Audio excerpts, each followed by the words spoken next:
नमस्कार।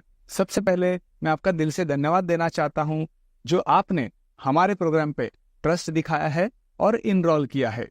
ये वीडियो आपके सिग्नेचर रेमेडी के लिए बना रहा हूं जिससे आपको कुछ इम्पोर्टेंट बातें समझने में आसानी होगी। हमारी लाइफ में जो भी चल रहा है वो केवल हमारे सबकॉन्शियस माइंड के पैटर्न्स का रिफ्लेक्शन होता है।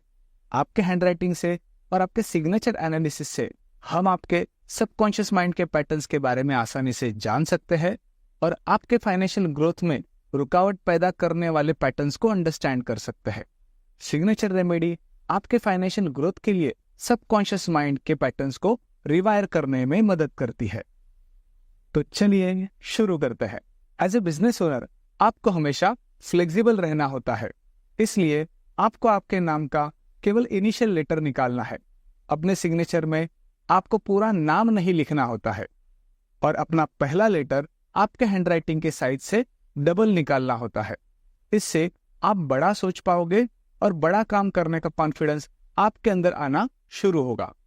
अब आपने बड़ा तो सोच लिया, अब आपको बड़ा काम करने के लिए आपको दूसरों का सपोर्ट मिलना बहुत जरूरी होता है। इसलिए हम आपके पिता के लेटर का केवल इनिशियल करने के लिए लगाते हैं। उससे आपकी सूर्य नाड़ी एक्टिवेट होती है।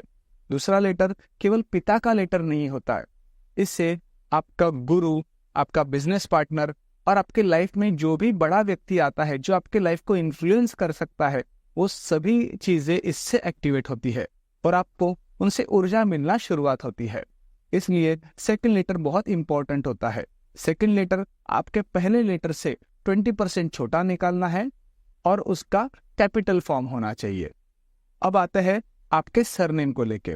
आपका सरनेम का पहला लेटर कैपिटल होना चाहिए और बाकी सारे लेटर स्मॉल होने चाहिए। आपको एक रूल याद रखना है कि आपका सरनेम चाहे कितना भी लंबा हो चाहे कितना भी छोटा हो, सरनेम के सारे लेटर्स कनेक्टेड होने चाहिए और रीडेबल होने चाहिए। कनेक्टेड और रीडेबल करने से आपकी रिलेशनशिप सुधरना चालू होती है। आपका सरनेम आपकी चंद्र नाड़ी को दर्शाता है, जिससे अगर आपने आपका सरनेम का लेटर कंप्लीट कनेक्टेड और रीडेबल कर लिया, उससे आपके सबके साथ रिलेशनशिप सुधरना चालू होती है और आप जो सोचते हो वो करने की ऊर्जा एक्टिवेट होती है। आपका पर्सनल फाइनेंस भी सुधरता है। आप कभी भी पर्सनल फाइनेंस को लेकर स्ट्रगल नहीं करोगे अगर आपने आपका सरनेम पूरा रीडेबल और कनेक्टेड किया तो।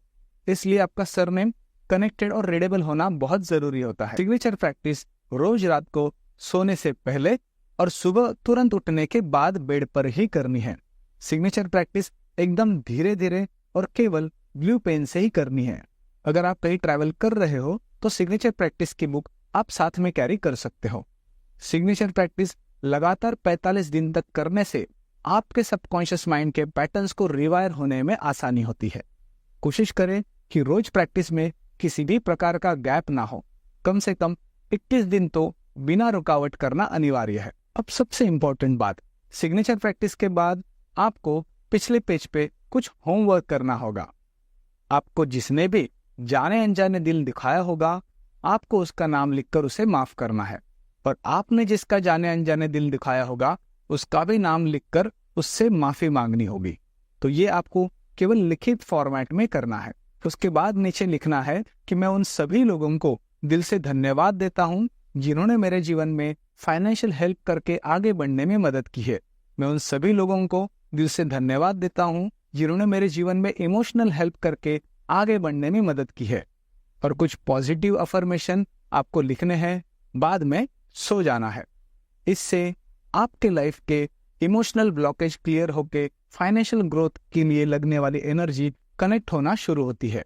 याद रखें, सिग्नेचर प्रैक्टिस ही रेमेडी है। केवल बैंक में और पैन कार्ड में सिग्नेचर चेंज करने से कुछ फायदा होने वाला नहीं है, बल्कि नियमित सिग्नेचर प्रैक्टिस से ही आपके सबकॉन्शियस माइंड के पैटर्न्स रिवायर होने में मदद होगी। इसलिए ऑफिशियल डॉक्यूमेंट में सिग्नेचर चेंज आप 3 महीने के बाद कर सकते हो, पर प्रैक्टिस करना बहुत जरूरी है। सिग्नेचर